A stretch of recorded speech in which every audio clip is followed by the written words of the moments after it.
তুমি এখানে বসে আছো? এত কিছু বাজার করে নিয়ে আসলাম, কই কাটাকাটি করবো রান্না করবো, তা না বসে আছো। আরে সবকিছু তো ড্রয়িং রুমেই রাখা আছে। বাবা মা যখন রুম থেকে বের হয়ে দেখবে আমরা বাজার করে নিয়ে আসছি, তখন কেমন সারপ্রাইজ হবে বলো তো?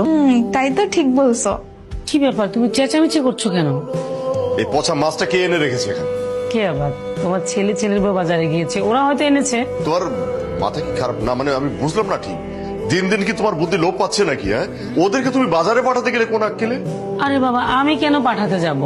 ওরাই তো নিজ থেকে জোরাজুরি করলো আর নিজে নিজে বাজারে চলে গেল।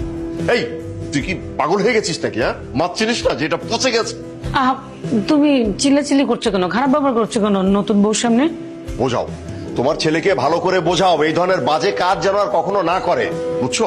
আর আমি না এই জন্য অল্প বয়সে বিয়ে দিতেই চাই। আজ আর কলেজে যাব না, বিয়ে করলাম। আজ যদি আমি কলেজে যাই আমার সব বন্ধুরা আমাকে খেপাবে। এর চেয়ে বরং চলো গিয়ে প্রেম করি। তোমার বৌমা হানিমুনে যেতে চায়। চুপ কর। বাচ্চা বাচ্চা ছেলে পেলে এখনো নাক টিপলে দুধ পড়বে, আর ওরা অনেক দূরে নাকি হানিমুন করতে যাবে। আর এই যে বৌমা, তোমার কি বুদ্ধি শুদ্ধি কিছুই নেই? হ্যাঁ, তুমি ওকে হানিমুনে যাওয়ার কথা কেন বলছো? তুমি যে কি করো না, একটু বুঝিয়ে বললে কি হতো? বাচ্চা মানুষ না? আশ্চর্য। আমরা এখন কি করব? কি করব মানে? আমি এভাবে থাকতে পারবো? আমি বাসা চলে যাবো। কিন্তু বাসার সবাই তো রাগ হয়ে আছে। রাগ হয়ে আছে তো কি হয়েছে? তারা যখন জানতে পারবে যে তার দাদা দাদি হতে চলেছে, তখন দেখবা সব রাগ এমনি চলে যাবে। ঠিক আছে, তুমি যেহেতু বলতেছো তাহলে তো যেতেই হয়। তাহলে আজকে দিয়ে চলো এখান থেকেই। না না, আজকে কেন? ভাড়া বাসার জিনিসপত্র নিতে হবে না? ওগুলো তো পরেও নেওয়া যাবে। আমি আজকে যাই, তুমি লোকজন ডেকে পরে সবকিছু নিয়ে যেও। ঠিক আছে, চলো। ওমা, খোকা, তোরা কেমন আছিস? কেমন আমার থাকবে?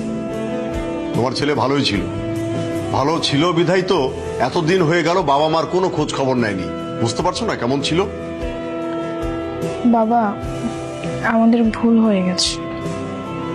হ্যাঁ বাবা, আমরা তোমাদের ছেড়ে গিয়ে ভুল করেছি। খোকা, তোরা আমাদেরকে ছেড়ে চলে যাবি না তো? এখন থেকে আমাদের সাথে থাকবি? হ্যাঁ মা। মা শুনেন না, একটা খুশির খবর ছিল। কি খবর মা? তুমি বলো। হ্যাঁ না, তুমি বলো। আহা, একজন বলে দিলেই তো হয়। মা তুমি বলো। মা, আপনি দাদি আর বাবা দাদা হতে চলেছে।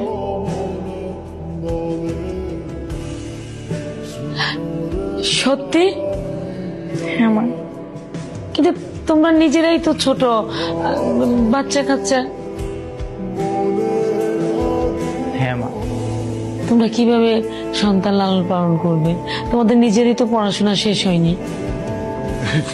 কি বলছো তুমি? হ্যাঁ, আমরা আছি না, আমাদের কাজটা কি? হ্যাঁ বলো, আমাদের কাজটা কি? হ্যাঁ, আমাদের নাতি আসার পরে আমরা দুইজন মিলে সারাদিন নাতিকে দেখবো, তাকে খাওয়ানো গোসল করা, কত কাজ। হ্যাঁ, সবকিছু নিয়ে আমরা সারাদিন ব্যস্ত থাকবো। এখন থেকে বিশ্রাম করতে হবে আর নিজের খেয়াল আগের চেয়ে বেশি রাখতে হবে।